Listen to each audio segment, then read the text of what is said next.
लोकशाही मराठीच्या smart meter बाबतच्या मोहिमेची रवी राणांकडून दखल घेण्यात आलेली आहे। ग्राहकांना स्मार्ट मीटरची सक्ती करू नये असं रवी राणा म्हणतायत। राज्य सरकारला त्या संदर्भात विनंती करणार असल्याचं रवी राणांचं म्हणणं आहे।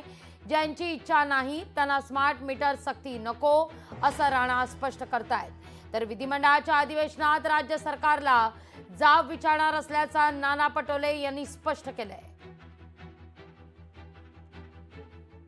सरकारच्या माध्यमातून मी सुद्धा विनंती करणार आहे की एकदम ते कंपल्सरी लादल्यासारखं नसलं पाहिजे। त्यातून काहीतरी मार्ग काढला पाहिजे की प्रत्येकाला ते कंपल्सरी बसवणे आणि तेवढे पैसे भरणे हे शक्य होत नाही।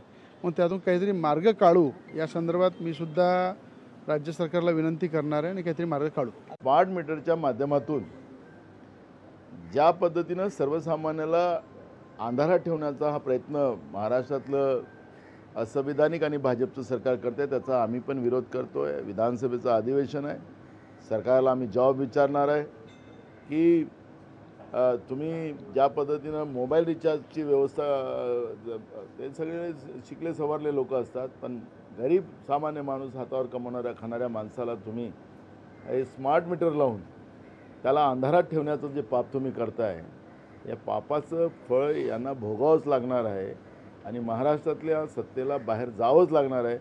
असं चित्र पूर्ण महाराष्ट्रामध्ये जनतेमध्ये मोठा उद्रेक या स्मार्ट मीटरच्या विरोधात आहे।